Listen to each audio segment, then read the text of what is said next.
Welcome back to our channel. Today, we will delve into the fascinating world of cognitive science and evolutionary psychology by exploring How the Mind Works, written by the renowned author Steven Pinker. So, grab your favorite beverage, settle into a cozy spot, and let's embark on this intellectual journey together. But before we dive into the content, I kindly request a moment of your time to appreciate this video by liking it, subscribing to the channel, and ringing that notification bell. Your support means a lot to me. And don't forget to discover the incredible COMFIER full-body massage mat. Enjoy soothing shiatsu massage on your entire body and feel the tension melt away with the neck massager. Get yours today for pure bliss and comfort. Don't miss out on this amazing opportunity.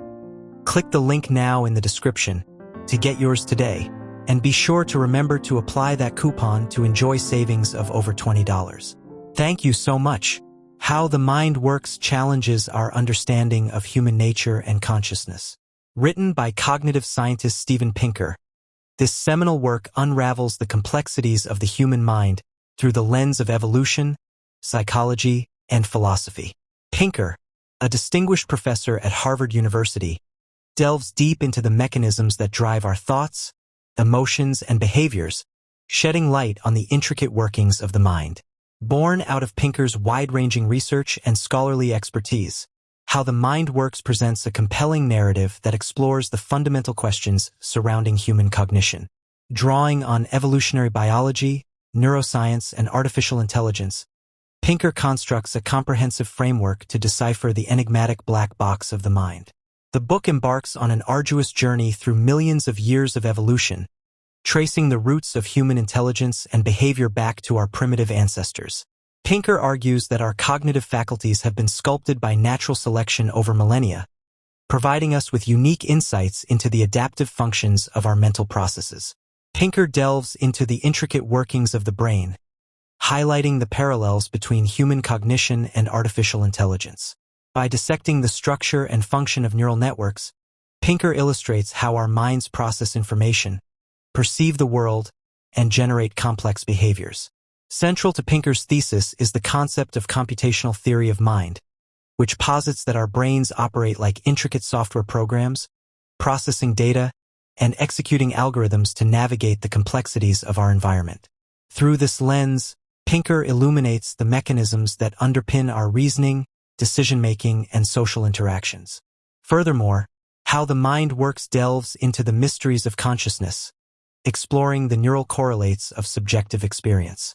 Pinker dissects the enigma of consciousness, shedding light on the neurological processes that give rise to our perceptions, emotions, and self-awareness. Beyond individual cognition, Pinker delves into the intricacies of social behavior, unraveling the evolutionary roots of cooperation, competition, and moral reasoning. By examining the genetic and environmental factors that shape our social interactions, Pinker illuminates the underlying mechanisms that drive human societies.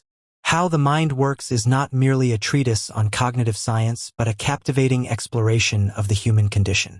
With wit, rigor, and erudition, Pinker challenges conventional wisdom, dismantles popular myths, and invites readers to embark on a transformative journey of self-discovery and intellectual enlightenment. How the Mind Works by Steven Pinker delves into the inner workings of the human mind, exploring its evolution and the cognitive mechanisms behind our thoughts, emotions, and behaviors. It offers a fascinating and comprehensive insight into the mysteries of the brain.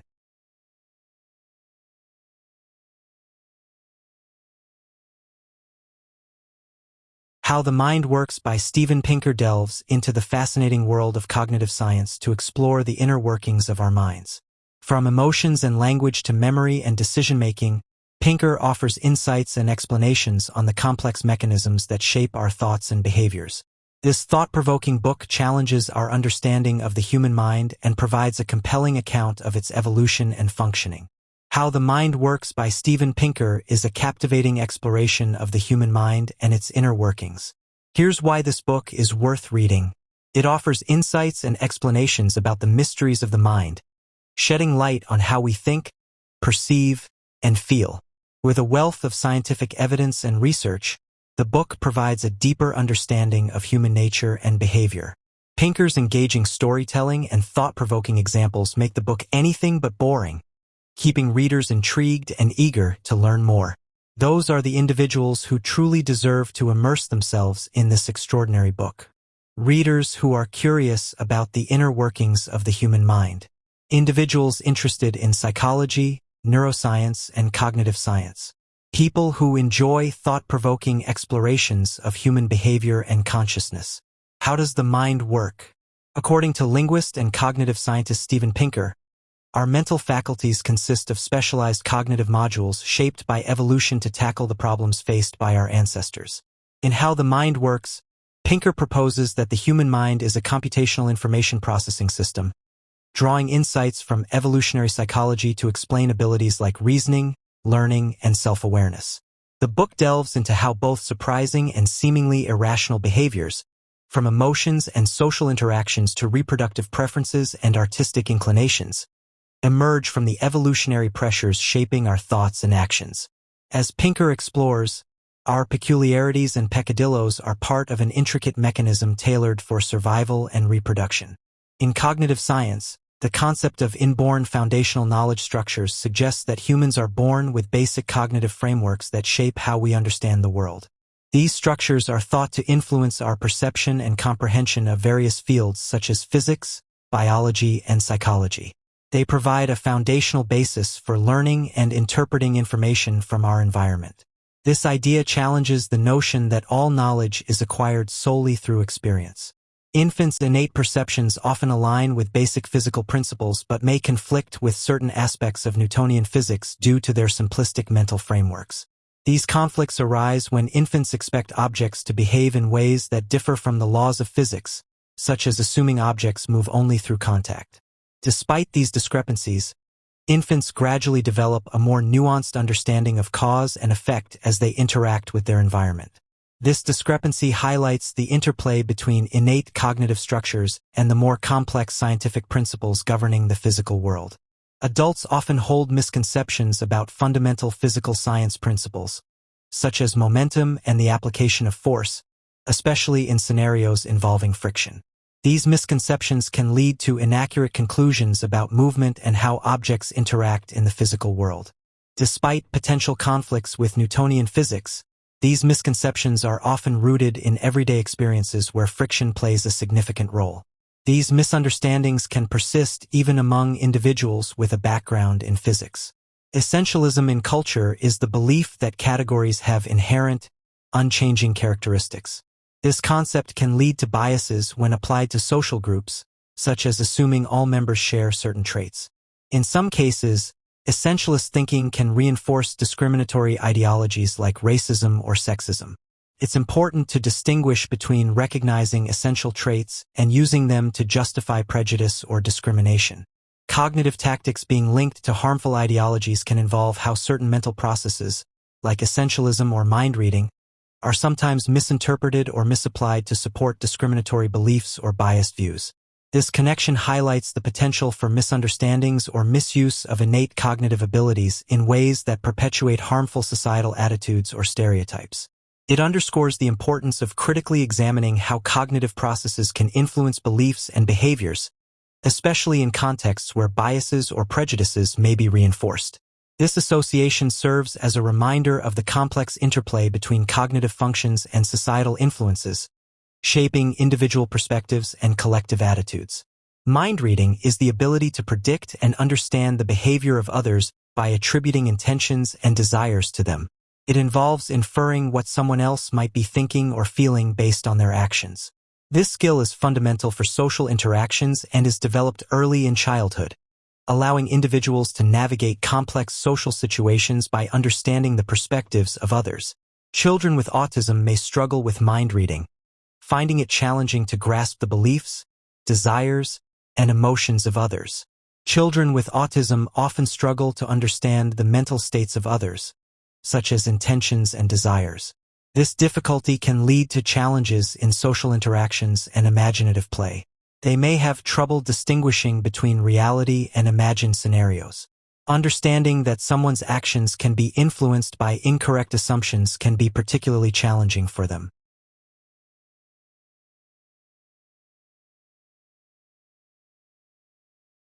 The design perspective involves understanding the purpose of objects based on their intended functions and the intentions of their creators. When encountering tools or objects, we naturally infer their designed use and functionality.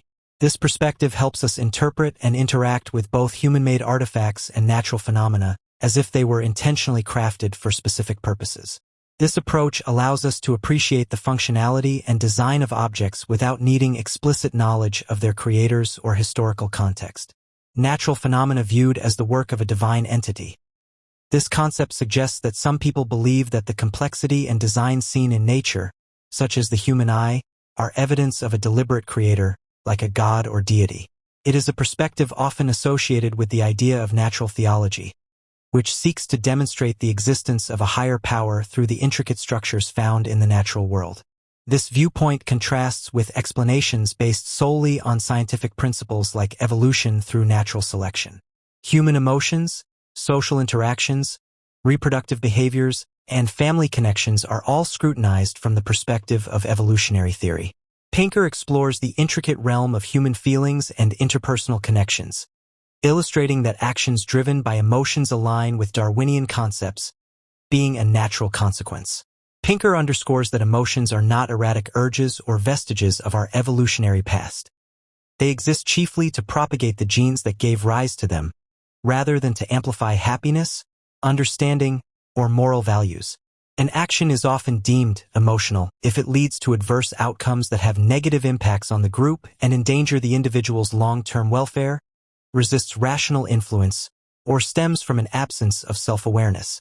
These outcomes don't suggest flaws.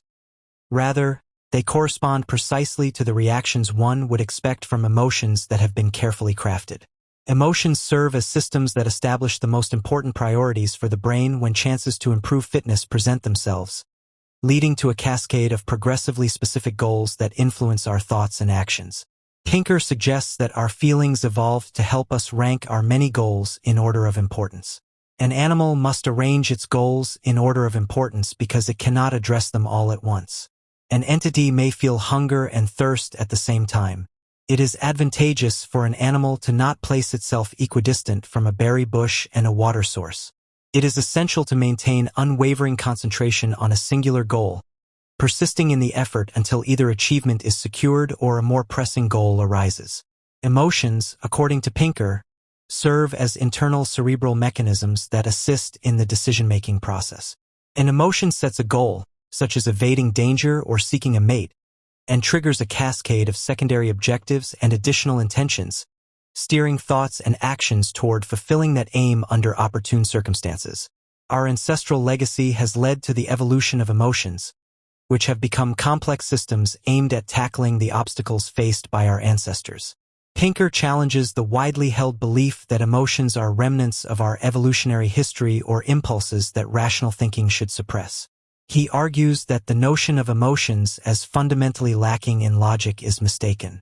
He argues that these elements are vital, meticulously crafted pieces that work in harmony with our mental functions and are indispensable for the comprehensive functioning of the mind. The evolutionary rationale behind negative emotions like disgust, fear, and grief involves disgust that helps avoid consuming potentially contaminated animal substances. Fear that triggers a swift withdrawal from dangers that were common to our ancestors, even if today we might apply this feeling to threats that are not real. And grief that serves as a profound mechanism to protect our loved ones, even though it becomes pointless after they are gone. Pinker explores the underlying purposes of emotions such as disgust, fear, and sadness, illuminating their roles and proposing that they extend beyond merely interrupting rational thinking. He begins the conversation by explaining that the feeling of disgust is not an innate response to harmful substances, but rather a response to the introduction of animal-derived elements into our bodies. He notes that people have a significant aversion to eating harmless substances derived from animals that have been purified, but they have no issue with consuming plants that have sprouted in soil fertilized with waste from animals. Taste preferences globally differ, but it is usually products derived from animals that are found to be least palatable. Pinker explains that emotions which appear to be irrational are in fact the result of evolutionary adaptations to the diverse dietary habits of organisms. Given the risks associated with consuming tainted food, it is entirely logical to cultivate a profound distaste for meat products, especially if they exhibit indications of decomposition or have a greasy texture, even though this may lead to the discarding of some food that is actually safe to eat. Pinker demonstrates that the childhood notion of cooties, which typically triggers a strong feeling of disgust, is in fact an early understanding of germ transmission, highlighting the belief that an item can be irreversibly contaminated by merely touching something deemed repugnant, even if it looks or tastes unchanged. Our natural repulsion acts as a subconscious mechanism for identifying tiny life forms. Finally, he elucidates that the inclination to overlook smaller beings, commonly known as animalitos, is rooted in the quest for effective foraging, since larger animals provide a more substantial caloric reward relative to the effort invested. The instinctive reaction of our forebears to common dangers of their era, such as venomous animals like snakes and spiders, natural predators, the deepening shadows at dusk, and vast bodies of water, activates their sense of fear. Pinker delves into the idea that the intense sensation of sorrow may bestow an evolutionary advantage. The passing of someone close to us can evoke deep sorrow and longing, which can interfere with our daily routines, and this acute feeling of absence can last for an extended period, sometimes spanning months or even years. The feeling emerges not because of a physical stimulus, inflammation, or any discernible insult, but from the recognition that a mind previously known and comprehensible has vanished in a way that cannot be explained. Why this counterproductive reaction? Pinker proposes that the experience of grief operates like an internal mechanism tailored for emergencies, which, once triggered, stops fulfilling its initial function and continues merely to deter specific actions. Which parent has not endured restless nights tormented by the fear of losing a child? Have they ever felt a wave of anxiety when their child is overdue or unaccounted for? These reflections serve as potent prompts to safeguard and treasure a beloved individual amidst a plethora of other significant duties and considerations. The effectiveness of grief as a deterrent is rooted in its absolute certainty and deep emotional resonance.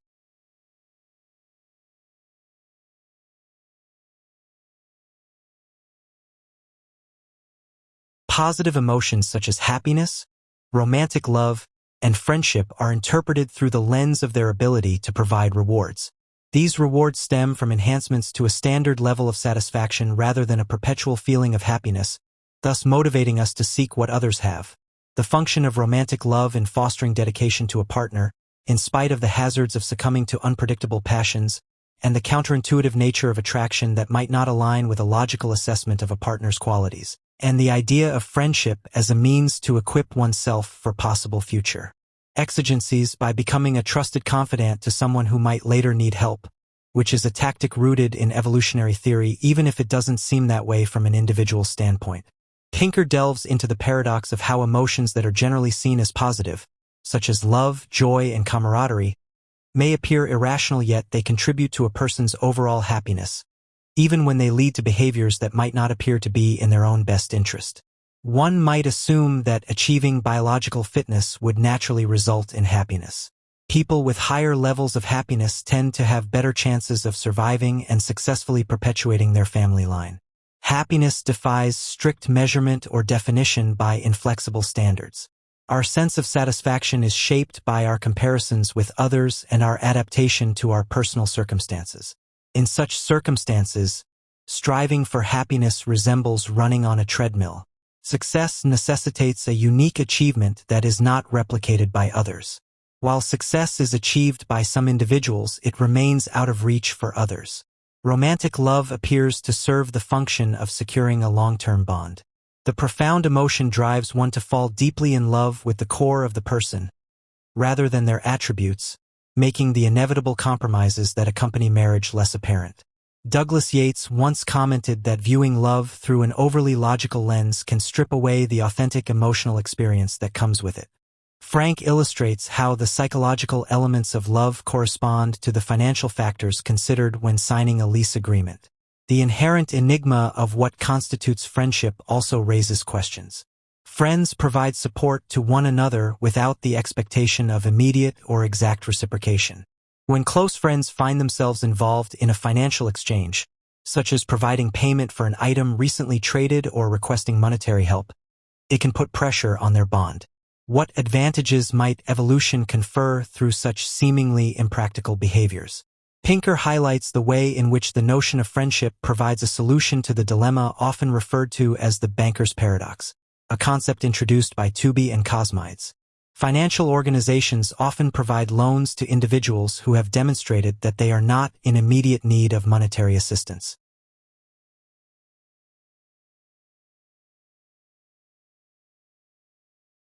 The discord between genders arises from the disparity in reproductive contribution, which results in men generally seeking multiple sexual relationships, experiencing swift sexual excitement, and having a deep concern with confirming their partner's sexual fidelity, while women seek partners who demonstrate dedication and support, and who show their commitment through deeds and assurances. The differing levels of investment in parenting between the sexes give rise to their unique reproductive strategies. Men can enhance their chances of reproductive success by mating with numerous women, as they are required to commit minimally to their progeny. Women can improve their reproductive success by carefully choosing mates, given that they have a substantial commitment to their progeny. Distinct psychological tendencies in sexuality are displayed by males and females because of their individual priorities. He demonstrates how male sexual excitement is renewed when a different female is introduced, even after repeated mating with the same partner. Men exhibit a tendency for variety in their connections over time, demonstrated by their willingness to participate in short-term romantic interactions. Pinker cites research indicating that men are more inclined than women to participate in casual sexual activities.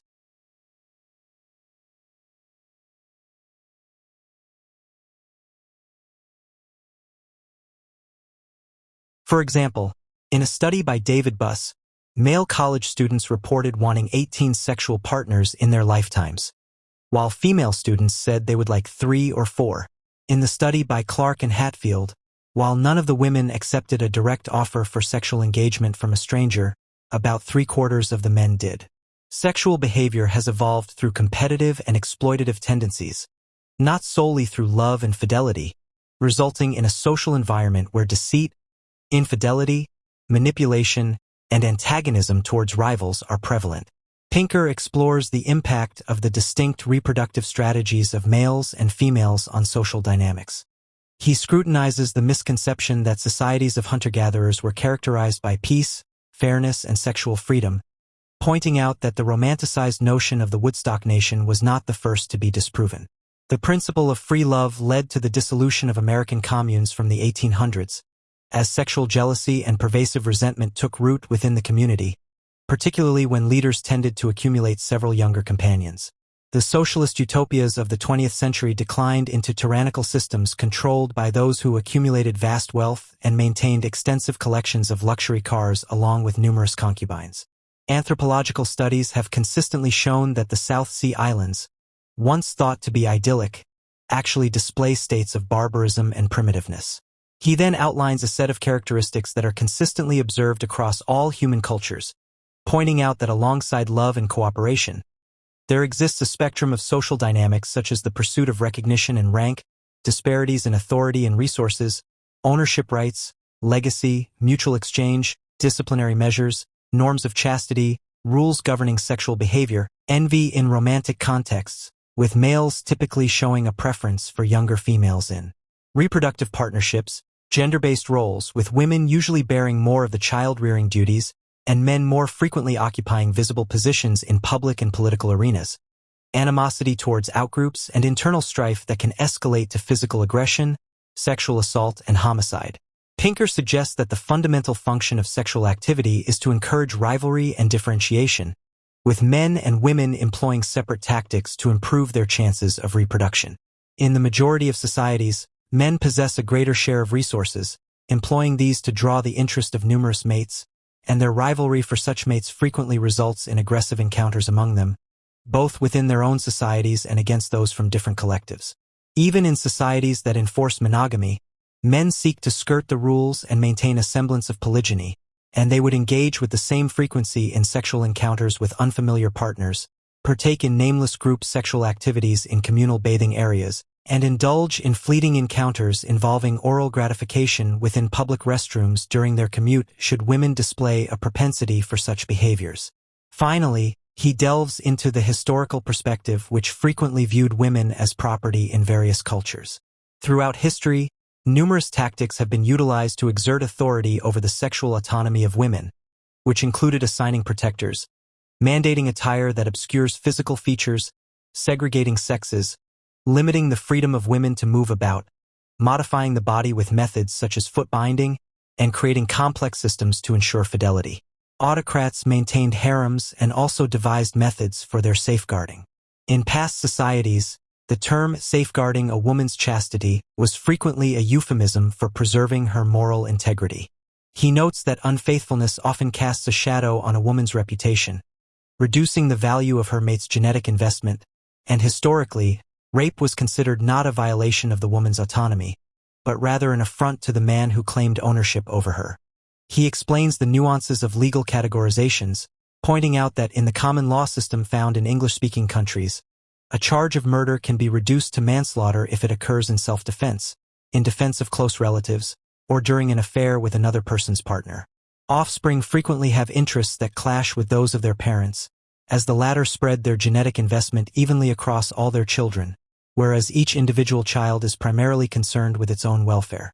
Pinker clarifies that a parent is predisposed by natural selection to allocate resources fairly among their children, considering that each offspring carries half of the genetic material from the parents. Each offspring is naturally inclined to seek a greater portion than what might be considered equitable. The dynamics of emotions within families have developed as a result of the competition between parents and their children, a concept outlined by Trivers.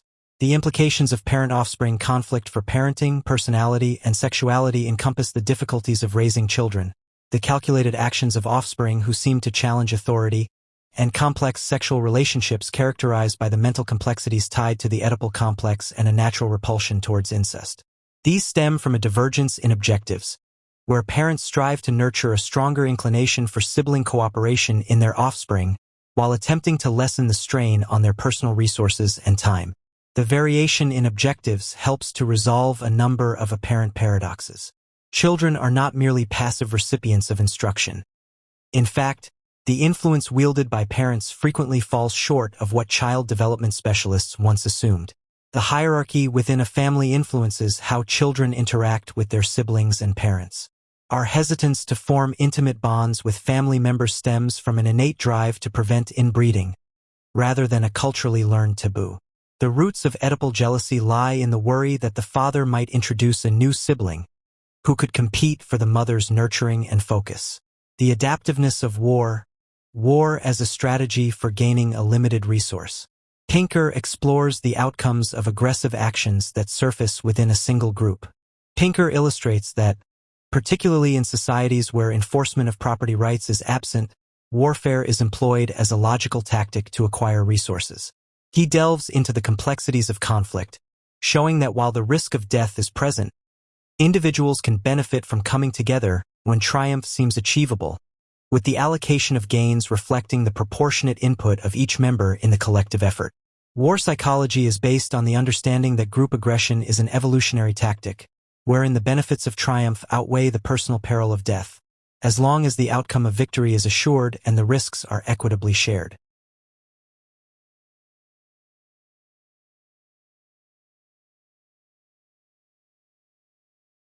This idea also explains why seemingly irrational behaviors like blood feuds and honor killings are frequently employed as reactions to insults that reduce an individual's reputation within their community and act as strong deterrents in regions where the legal system is weak or absent.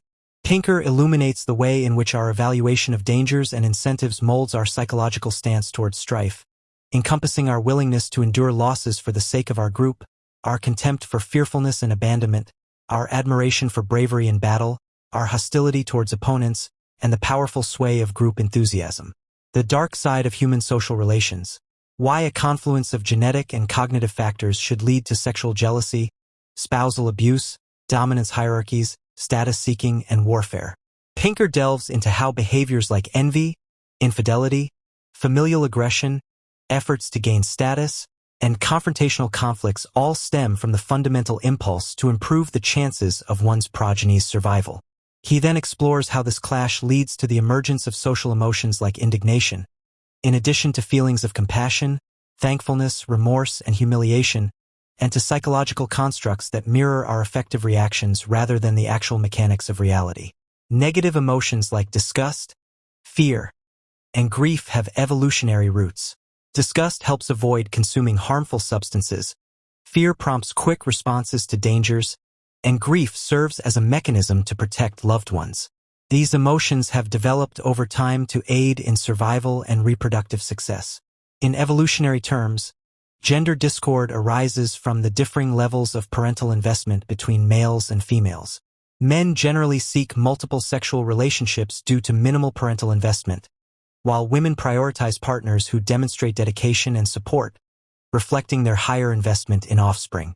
These distinct reproductive strategies lead to differing psychological tendencies in sexuality, with men often displaying a preference for variety in relationships and engaging in short-term interactions. This disparity in reproductive contributions influences behaviors related to sexual jealousy, mate selection, and relationship dynamics between genders. Sexual behavior evolving through competitive and exploitative tendencies. Sexual behavior in humans is influenced by evolutionary pressures that prioritize reproductive success. Competitive tendencies drive individuals to seek multiple partners to increase their chances of passing on their genes. Exploitative behaviors may manifest in strategies to secure mates or resources that enhance reproductive fitness. These evolutionary dynamics shape the complexities of human sexual relationships and strategies. Parent-offspring conflict arises from differing genetic interests between parents and their children, where parents aim to distribute resources equally among offspring, while each child seeks to maximize its own share.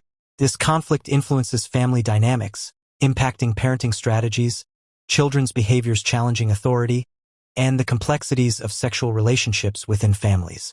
Offspring may exhibit behaviors that seem to challenge parental authority as they strive to secure more resources for themselves, leading to tensions within the family unit. This dynamic also plays a role in shaping personality traits and sexual behaviors, reflecting the evolutionary struggle between parental investment and individual reproductive success. War, in an evolutionary context, can be seen as a strategy for gaining limited resources, such as access to mates or territories. In certain situations, groups of men may form coalitions to engage in warfare to secure these resources. This behavior can be understood through the lens of evolutionary psychology, where the benefits of triumph in acquiring resources may outweigh the risks and costs associated with conflict. This perspective helps explain why warfare has been a recurring feature in human history, despite its destructive nature. War psychology as an evolutionary tactic suggests that throughout human history, group aggression and warfare have been strategies employed to secure resources and reproductive advantages. This behavior is rooted in the idea that in certain circumstances, the benefits of triumph in war can outweigh the risks and costs involved, leading groups to engage in conflict to gain access to limited resources or to enhance their status and reproductive success. This evolutionary perspective helps explain why group conflicts, even when seemingly irrational or costly, have persisted as a feature of human social dynamics.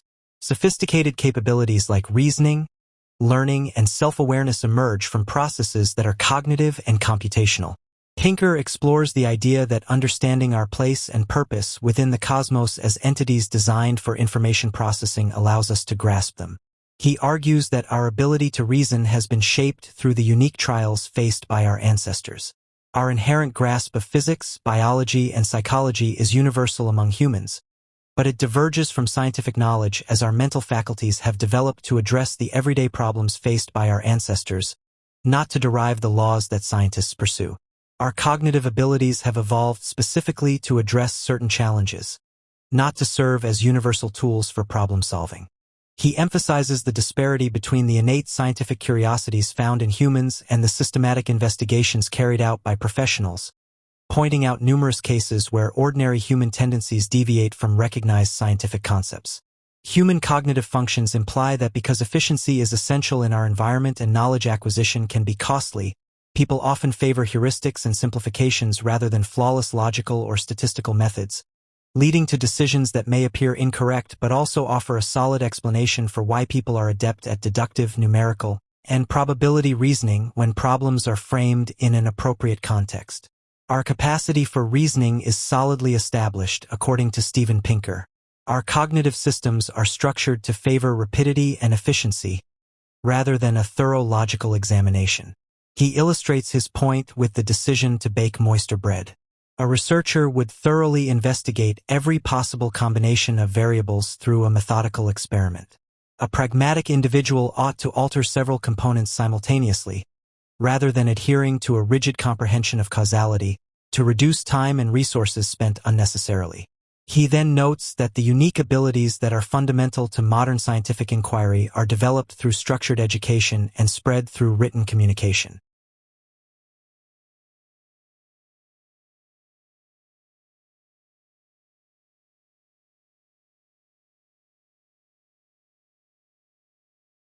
Our ancestors did not require certain capabilities to navigate their environment, create and use tools, or sustain social ties, as these were the challenges they faced. Our mental faculties often utilize elements of space, force, and purpose as fundamental components of our cognitive vocabulary, which has developed from mechanisms initially intended for physical world interaction to include complex ideas such as possession, time, and the relationship between actions and their outcomes. Pinker suggests that our understanding of abstract ideas is frequently expanded through the use of metaphors derived from our experiences with the physical world. We frequently employ terms related to space when discussing temporal concepts, such as saying a deadline is approaching, and we depict love as a journey, noting that we're at a critical juncture. Pinker suggests that these metaphorical thought processes are not just quirks of language but actually reflect the essential architecture of our cognitive processes. Pinker views the employment of metaphors as a sign of major progress in our understanding of cognitive linguistics, proposing that our cognitive functions associated with notions like time, life, awareness, and societal exchanges have developed through the enhancement and modification of an intrinsic grasp of the principles of physics, a trait we partially share with chimpanzees. Innovators from diverse disciplines, encompassing both artistic and scientific realms, often devise novel amalgamations of cognitive components instead of depending on a mysterious force or the core of the subconscious mind. Pinker clarifies that our capacity for innovative thought originates from a unique combination of these metaphors, which enable us to comprehend unfamiliar concepts. Scientific thought, regardless of its complexity, is fundamentally made up of elementary cognitive comparisons. Our mental faculties have evolved from their initial uses, allowing us to grasp new domains that are conceptually akin. Pinker broadens his argument to include the influential works of individuals like Shakespeare, along with Mozart and Einstein. These remarkable intellects don't tap into enigmatic guidance or arcane forces from the subconscious. Rather, they utilize the innate ability of the brain to generate novel arrangements by combining known thought components in distinctive manners. The arts enhance our enjoyment by using techniques that heighten our satisfaction from identifying safe and information-rich environments, in addition to helping us notice mates who are appealing and healthy. Steven Pinker suggests that the sole purpose of the meticulously crafted arts is to deliver pleasure. Our perceptions and emotions are shaped to evoke artificial experiences of attraction, sorrow, wonder, amusement, and excitement, even though these experiences are not directly connected to our survival or reproductive success. Pinker underscores the importance of analyzing the basic psychological elements of art, humor, and religion from an objective and analytical standpoint, similar to a researcher from another planet striving to understand human behavior without any preconceived notions about the cultural significance of these aspects. Steven Pinker suggests that the domain of the arts might be akin to cheesecake, as they both combine aspects that stimulate pleasure into an intensified, artificially heightened experience of enjoyment. Pinker proposes that we derive pleasure from witnessing forms that stand out and are emphasized, and when these are displayed subtly, they offer us fleeting moments of delight as we explore information-dense environments and fine-tune our vision to enhance our comprehension of the world around us. Consider the annoyance felt when a movie's sharpness is diminished, followed by the relief that comes once the projectionist corrects the focus. The sensation is comparable to the lens of the eye not adjusting correctly to achieve sharp focus. Discontent drives the need for adjustment, while contentment signals the achievement of success. Our pleasure is significantly heightened when our sight adjusts to the complex and colorful visuals presented on a state-of-the-art television or embodied within a lively piece of art. Often, Safeguarding the welfare of one's community requires asserting dominance over, proving one's superiority to, or eradicating nearby communities.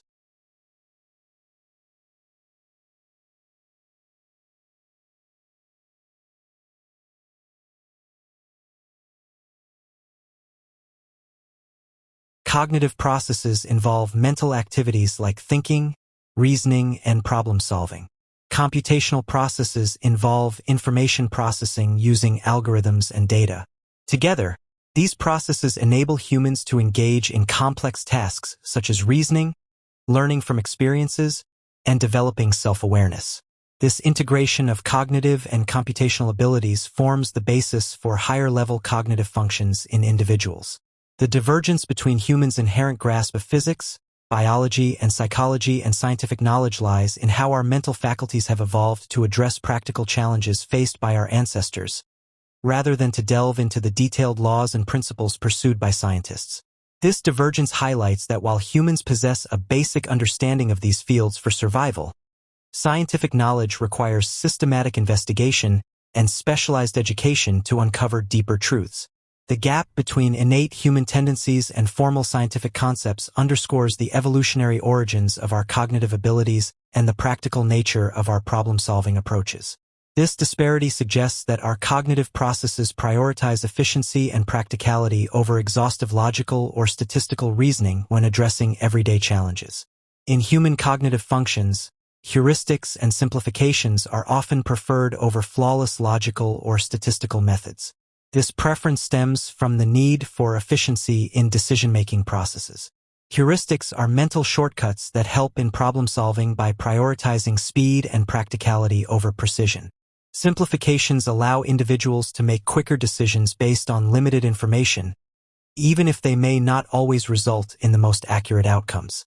The cognitive vocabulary involving elements of space, force, and purpose relates to how our understanding of abstract concepts is influenced by our experiences with the physical world.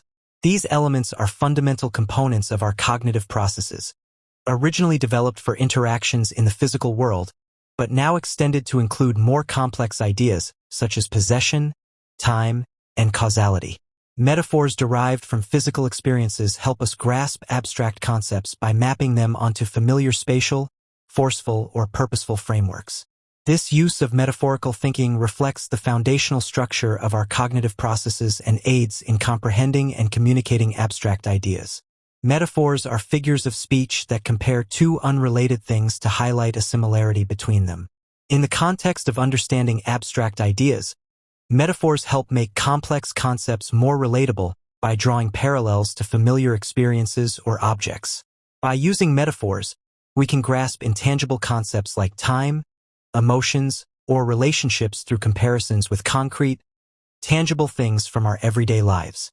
Metaphorical thinking is a powerful cognitive tool that aids in conceptualizing and communicating abstract notions in a more accessible and engaging manner.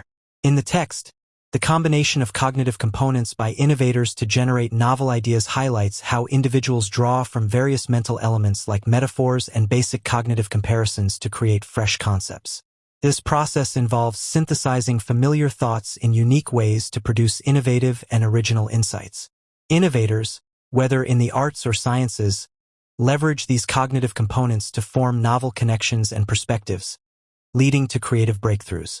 By blending and reinterpreting existing cognitive elements, innovators can push the boundaries of conventional thinking and introduce new paradigms or solutions.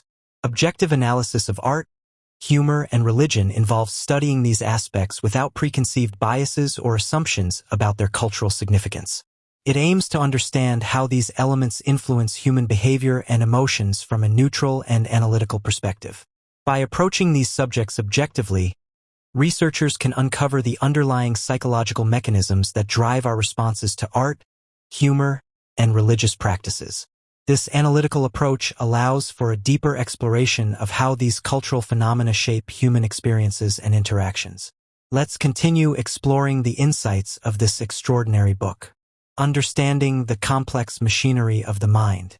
In How the Mind Works by Steven Pinker, we embark on a journey to understand the complex machinery of the human mind. Pinker, a renowned cognitive scientist, begins by explaining that the mind is a product of evolution, shaped by natural selection to solve the problems our ancestors faced in their environment. He delves into the concept of the brain as a computational system, comparing it to other complex systems like the immune system and the heart. Pinker argues that the mind is not a blank slate, as famously suggested by philosopher John Locke, but rather a collection of specialized modules designed to solve specific problems. Exploring the evolution of the human mind. Pinker then takes us on a journey through the evolution of the human mind, starting with our early ancestors. He explains how our cognitive abilities, such as language, reasoning, and social interaction, evolved to help us survive and reproduce in our ancestral environment. He also discusses the concept of the Machiavellian intelligence, which refers to the complex social strategies and manipulations that humans and other primates use to navigate their social worlds. Pinker argues that our social intelligence is a result of our evolutionary history as social animals. Understanding the workings of the mind. Next, Pinker delves into the workings of the mind, exploring topics such as perception, memory, and reasoning. He explains how our brains process sensory information, store memories, and make decisions. He also discusses the concept of mental grammar, arguing that our ability to learn and use language is a result of our innate linguistic abilities. Furthermore, Pinker explores the role of emotions in our mental lives, arguing that they are not irrational impulses but rather evolved responses that help us navigate our social world. He also discusses the concept of consciousness, arguing that it is a product of our brain's information processing systems.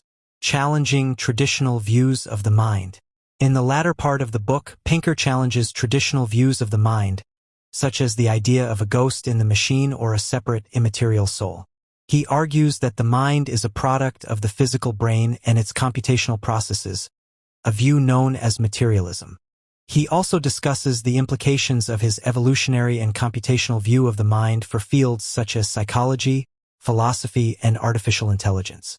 Pinker argues that understanding the mind as a product of evolution and computation can help us solve practical problems and improve our lives. Concluding thoughts on the mind. In conclusion, How the Mind Works offers a comprehensive and thought-provoking exploration of the human mind. Pinker's evolutionary and computational approach challenges traditional views of the mind and offers new insights into its workings.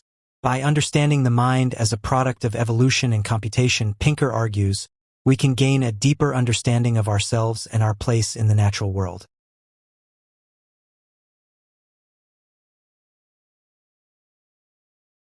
As we conclude our exploration of How the Mind Works by Steven Pinker, we invite you to delve deeper into the mysteries of the human mind, to ponder the nature of consciousness, and to contemplate the intricate tapestry of cognitive evolution. You can find the link to acquire a copy of this incredible book in the description below. Thank you for joining us on this intellectual odyssey. I hope you guys enjoyed that video.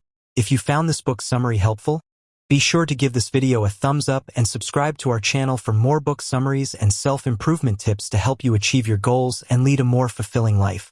And share this uplifting summary with someone who may benefit from hearing them. Leave a comment down below if you've read this book or have any other recommendations for us. And also don't forget to explore our curated playlists of book summaries covering various topics. Stay tuned for our next video where we will be discussing another impactful book. Until next time, keep exploring, keep learning, and keep expanding your horizons.